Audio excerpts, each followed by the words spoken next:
I'm really a little bit humbled.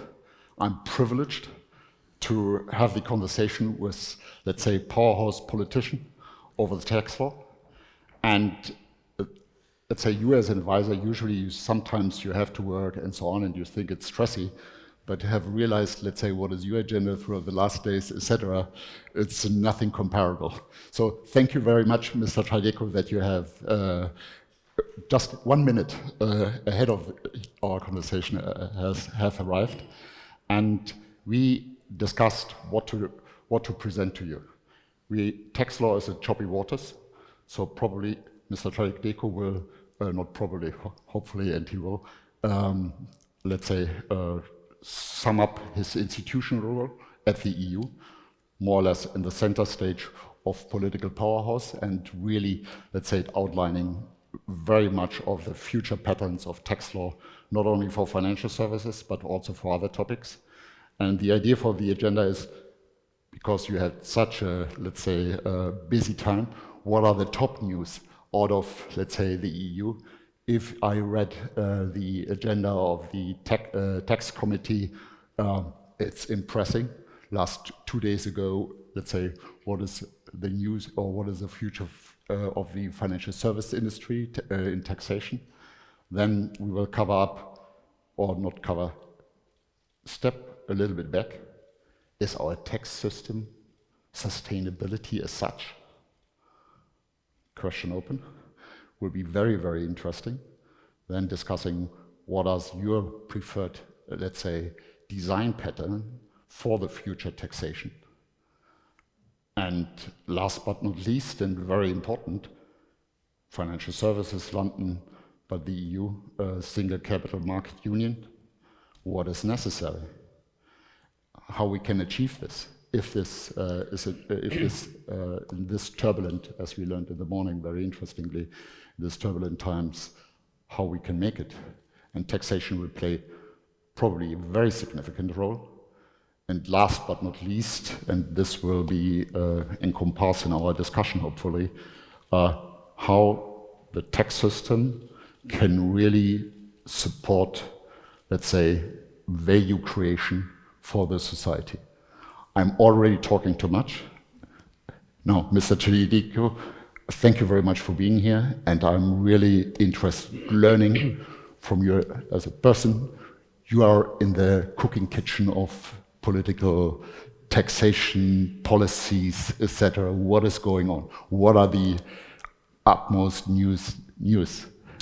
Thank you very much, Robert. Thank you for this great opportunity. It's really a pleasure for me to exchange view with you, to speak with you, to have a nice dialogue that we already started to have yesterday and in the past days as well.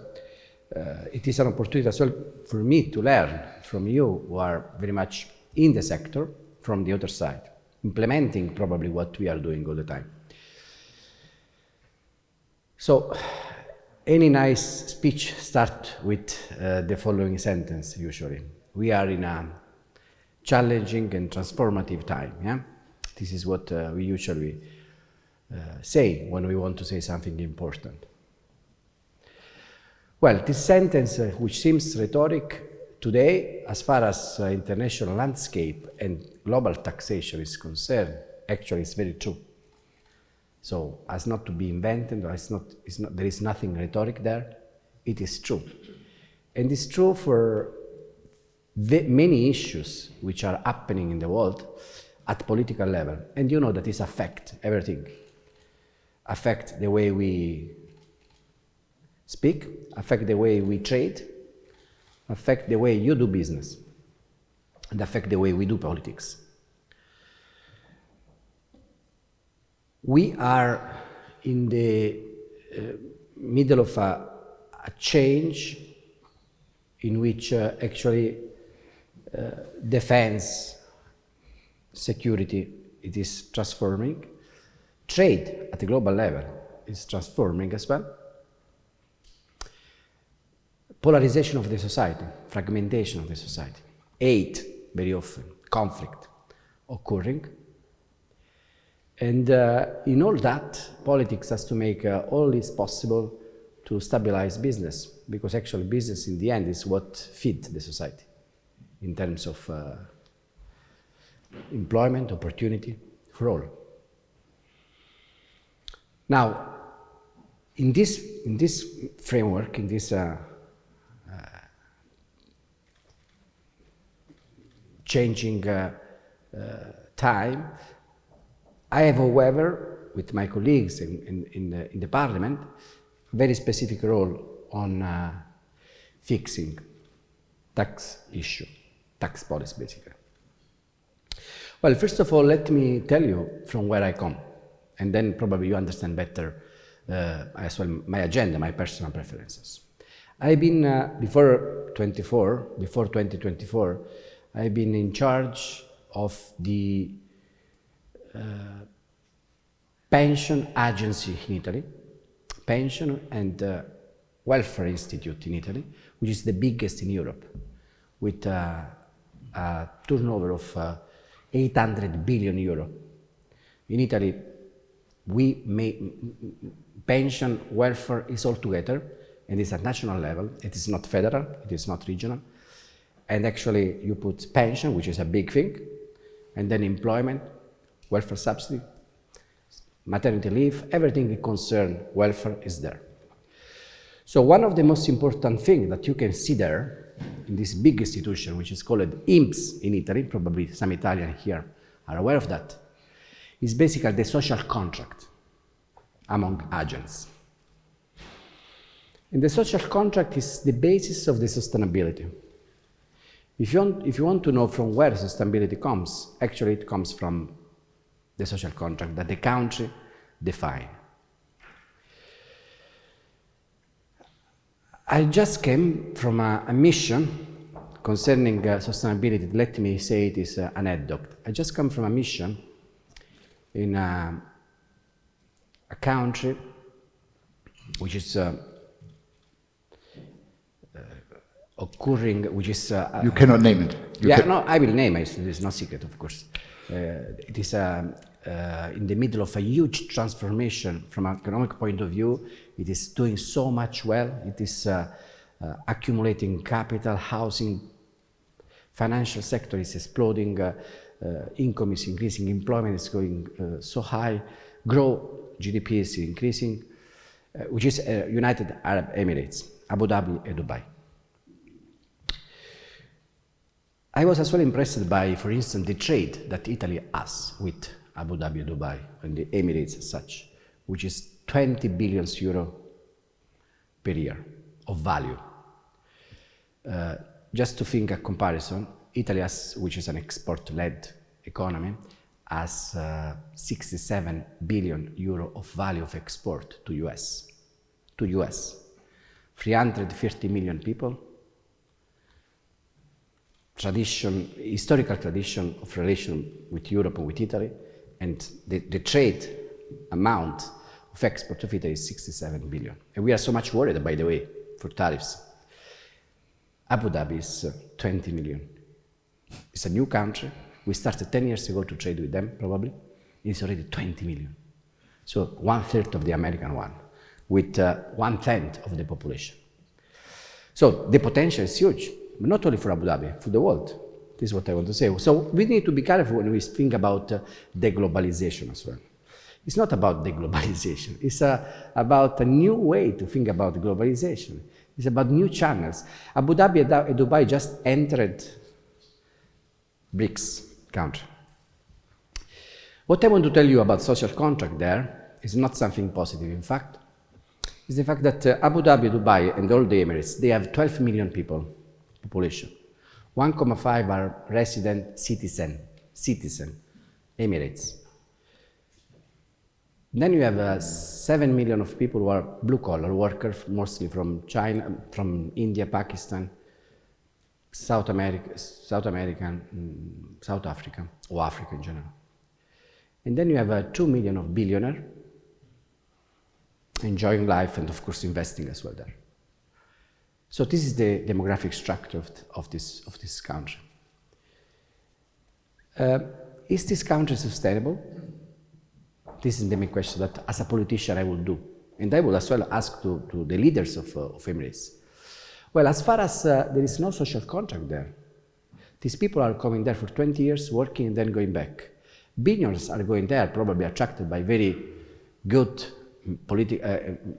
business environment, tax policy, but they go there as far as there is no other country which offer the same thing. So what do we need to make this model sustainable? Meaning it's sustainable in terms what they need, these people basically, people, blue collar and white collar. What do we need for them to make this model sustainable? A social contract on the basis. A social contract is made first of all by citizenship, by social rights. Starting from pension, which I was telling you at the beginning, if you don't give the perspective of intergenerational sustainability, with people staying there as well after working, making children, family, not only to the 2 million of billionaires, but to everybody, then the sustainability of this country, which is given by the number of people living there, is at risk, I would say.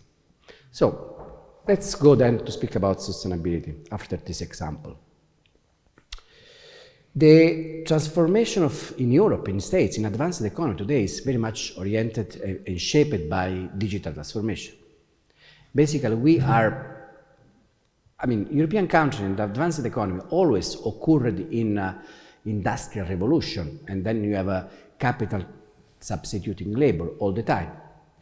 What we are experiencing today, however, with digitalization, in particular with artificial intelligence, is not only a substitution of humans, of capital, of artificial intelligence with labor, but it's actually the fact that probably the amount of labor which is left there is so little, which is, unless we change the system, is very much increasing the level of unsustainability, of risk, of the intergenerational stability.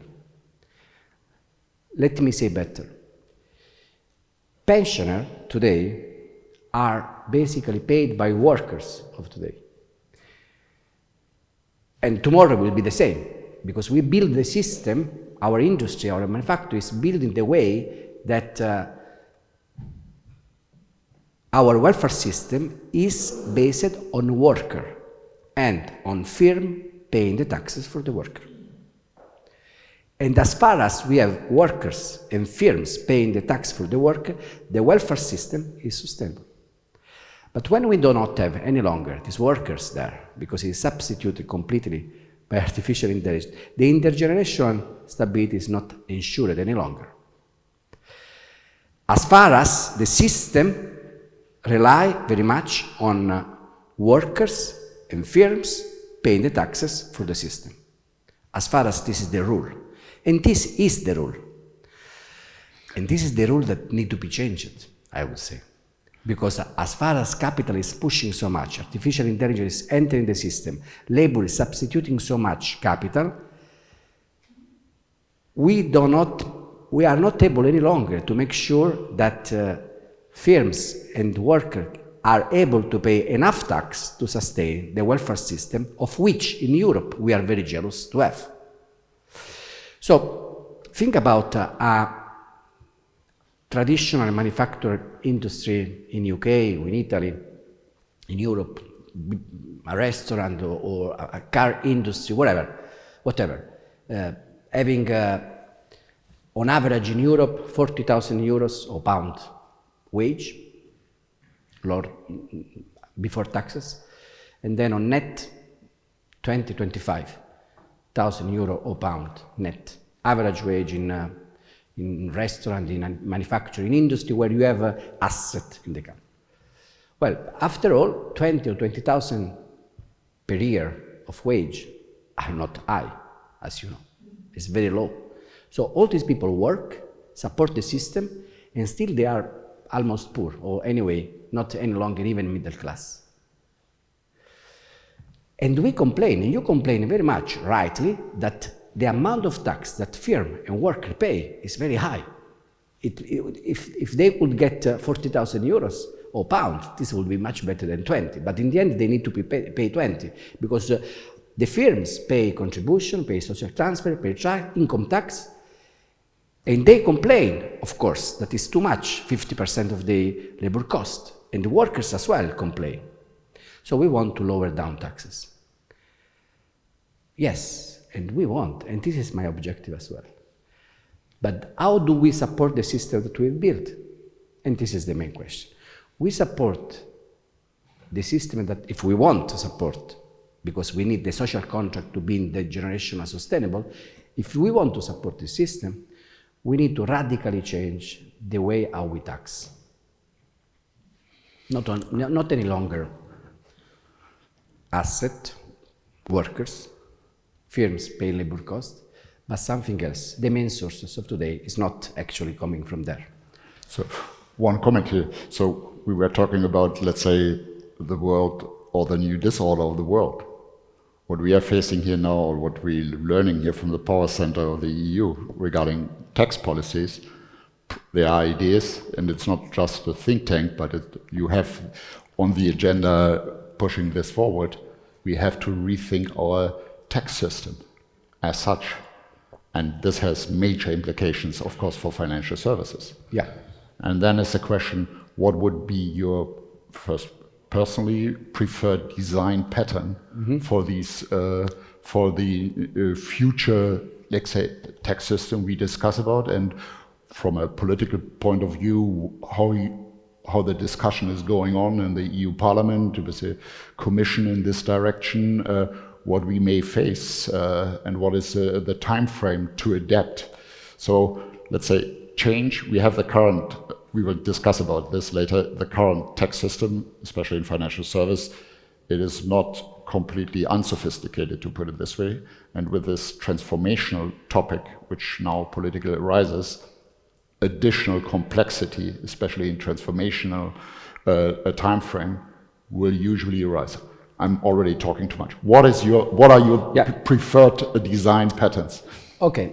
Again, please allow me to make a preface to reach the point. Few years ago, well, a couple of decades ago, the main concern of politicians when multinational was at stake was the fact that basically some government were unhappy that multinational producing cars. Sorry about this always example there, but it makes sense so much for me, being Italian as well.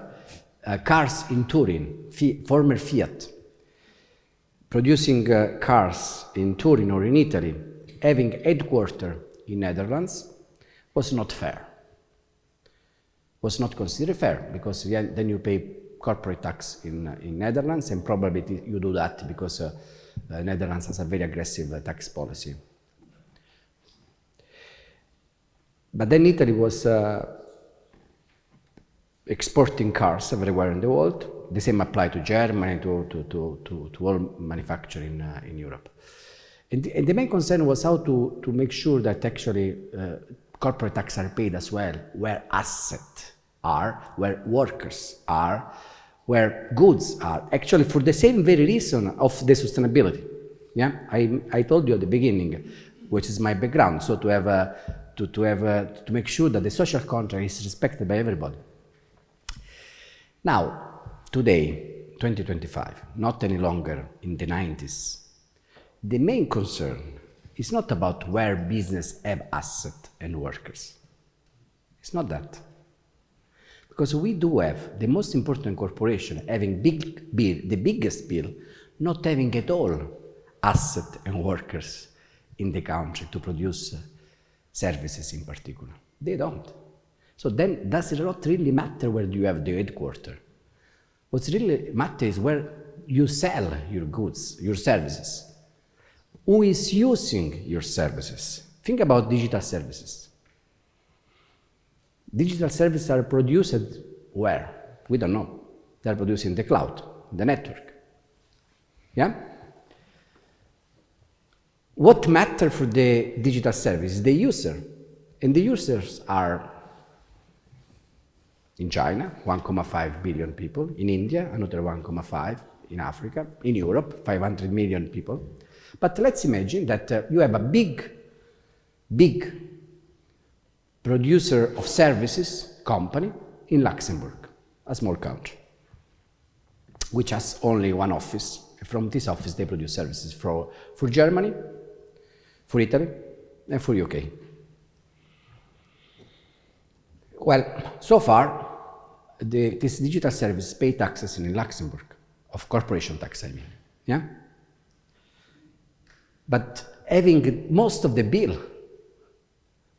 imagine that the population is so scarce in Luxembourg that actually there is no users there, and actually this is true. You have 60 million people in Italy, 65 in UK, 80 million people in Germany. This is where the users are for the company based in Luxembourg, having 500,000 people only in Luxembourg and no users. So, but then the big bill is made out of this country, and the corporation tax are paid in Luxembourg. So what we are working on when we speak about the new way of shaping digital service tax is where the user is. How we upper proportion, how we make the good proportion of corporate tax according to where users are, because this is fair.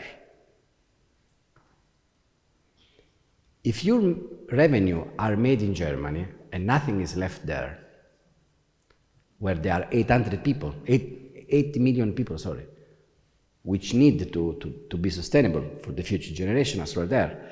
And most of the economy actually is that, because structurally the economy in the last 50 years changed so much. You have only 3-4% of agriculture today, 20% of industry, and 75-80% of services which are digital mostly, not services which is bureaucracy, as in the past. So 80% of services, without being properly taxed, it is a huge loss for the sustainability of the state, which does not allow manufacturers and firms to be adequately lower, because actually most of the base of income is lost, is somewhere else. So when I say that we need to radically change, I aspire to so-called the Pillar 1 at OECD level.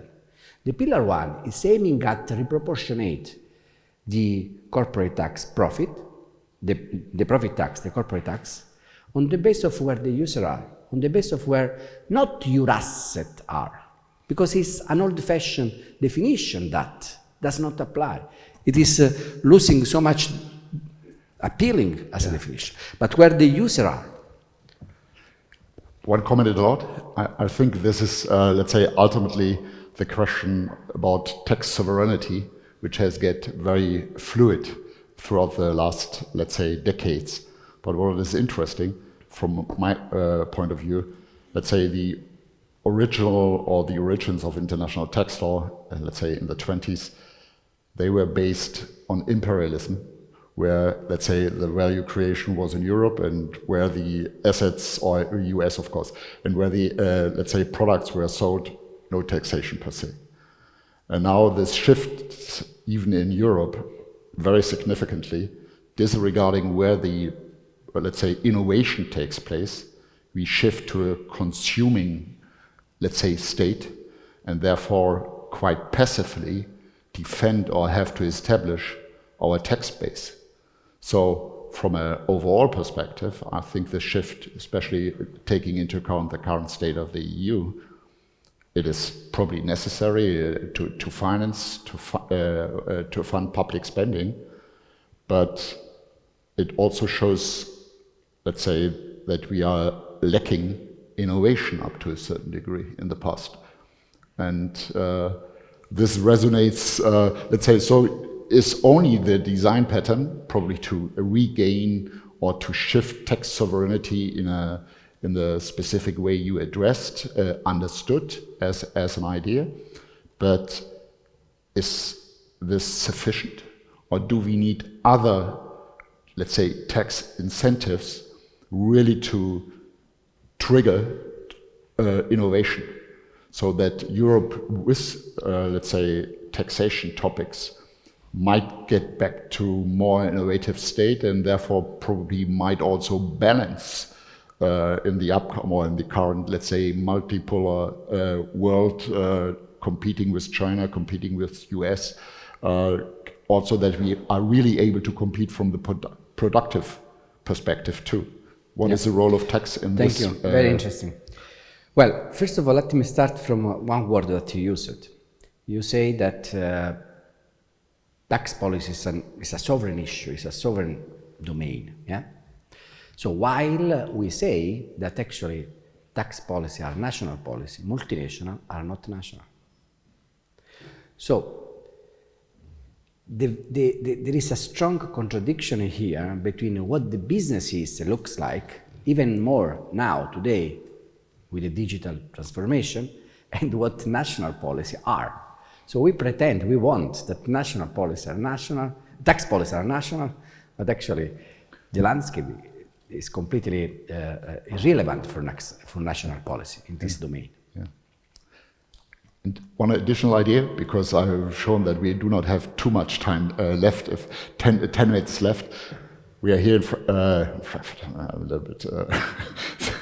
We are here in London, center of the financial services industry in Europe, and in EU we are talking about the single capital markets. Yeah. And let's say we discussed this also. Let's say London is strong, but the EU from a capital market perspective is not too strong.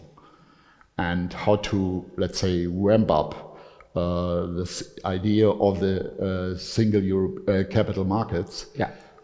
And from my understanding, and we can discuss this, tax at this point in time is not really supporting the single capital markets, but building up, or still there are a lot of barriers from a tax perspective to ramp up, let's say, the capital union. Yeah, yeah. Well, this is a very important issue again. Let me say this comparison. The biggest bank in Europe, in the European Union, are basically as big as the smallest bank in state. So one of the biggest bank in Europe will not reach the top 10 American bank. So actually, this is actually the opportunity for you. We need desperately a capital and saving union and a banking union in Europe. This is what we miss. This transformative time will not be, will not create so much opportunity for all and growth for all for member states in Europe if we don't build a capital and saving union. However, we may build that, but we need to have the courage to say that if we have a capital and saving union, citizen money are then European money and need to be saved, be safe at European level. So what we need with a banking and capital saving union is then a safe asset, the courage at European Union level to be able to save and protect capital and saving of citizens. If we don't do that, so if we don't create a system of safe asset, a system of protection at European level, then the saving union has no future. Because no country, no citizen in each single member state is able to give the sovereignty of the capital and money and capital saving union, to give the saving, the family saving of a life, if this is not guaranteed then at European level, rightly. All monetary union works in this way, apart from the European Monetary Union. In UK, in States, in Japan, in this advanced economy, you have safe asset, you have capital and market union. We do not. We have only one leg. When I was playing this to my student, I was explaining with the case of a person with one leg.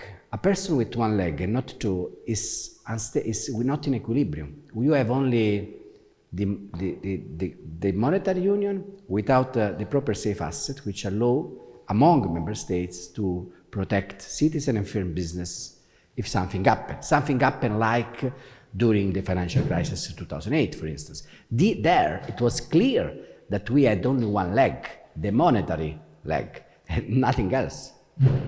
And we were so much unstable. Some countries even failed more than one. And this actually was because, exactly because not only we did not have any fiscal policy, but we did not have any safe asset to protect citizens as European, not as Greek, as Italian, as Spanish, and so on. So if we want to have the courage, and this is my objective, if we want to have what it is needed, the capital and saving union, we need to build the true leg to create stability. And as a role as, let's say, being a tax advisor, probably also be an agent for clients up to a certain degree, to reduce the complexity. Let's say currently everyone who wants to compete on a European level has to replicate a multitude of tax, let's say, culture or tax systems to offer, let's say, services and products, and this creates, let's say, at least significantly soft barriers for competition, for innovation, and so on. So, and this is, or let's say, will go up or might go to the core of the EU Union as such. Let's say we have the monetary union, probably now also from asset protection, this will emerge. But if we want really to push forward in this direction, the tax policy, tax sovereignty of the various member states have to be addressed too, sure, to reduce complexity and costs, to make it efficient. Sure. I think that here there is a very simple and strong recipe to reduce complexity. Let me make another example to understand better, and then I will tell you. We are so much careful in the European Union, in the European Monetary Union, we are so much caring so much about the calibration of the interest rate. You know, Lagarde is doing a great job in trying to fix the exact amount of interest rate, when it is needed to increase, when it is needed to lower down, no? To maintain price stability and so on. And we care so much. In interest rates, it is basically the direct cost of capital. But then, we do not care at all about the indirect cost of capital. Indirect cost of capital actually is tax. Yeah? We leave member states to do whatever they want, from Ireland to Portugal, from Slovakia to Italy. They do whatever they want in terms of corporate tax, in terms of capital tax. And then the instability and all what Lagarde did and does at ECB level in order to stabilize price and capital mobility is completely overset by the indirect costs set up by tax policy at national level, 27. Without UK, 27, by the way. You are extra communitaire country. By the way, this is when we say in Italian, at least for Italian speaking, it does not sound so much nice. You are Italian probably, huh? Spanish. You are Spanish, sorry. When I say to somebody, you are extra, well, it used to be a very politically incorrect word. When I was a kid, to say to somebody that you are extra communitaire. I'm sorry, but this is the case as well now here. Anyway, you do not care any longer in Europe to fix the correct tax level of capital, and then what Lagarde did is completely outplaced, not compensated by the. That's why I think that how to reduce complexity is to have a European tax policy, is to have convergence. We speak about harmonization. It's not even enough. Harmonization is not even harmonization you do within member state. What you need actually is a convergence of tax rate and tax policy at European level if you want to create this stability and this reduction of complexity. I think if I might make a resume of your, let's say, your speech here, we are facing, is tax system as such sustainable, yes or no? Probably not. This is a bad side, probably a bad component here for the industry, because it will trigger a lot of, let's say, insecurity. I'm not talking about instability, but insecurity. But on the other side, you're offering, let's say, that the EU and you, within your power of here, the tax committee, really would, let's say, advocate that we will harmonize the taxation, at least for the financial service industry within Europe, really to establish or to enable the single capital markets. And so it's a little bit bifurcated. We have bad news and good news, and let's see how this will work out. What is your, from a political point of view, or let's say time frame, hurdles? As an experienced politician, you know, probably these are your design ideas. It's not only your design ideas, but what about the probability of implementation? Well, this is a very interesting question. Well, I'm quite new to politics. I was always in policy and not in politics. Probably there is no much differences between policy and politics. Well, there is, in fact. I was never elected. I was always technical support for government. And now I am in politics.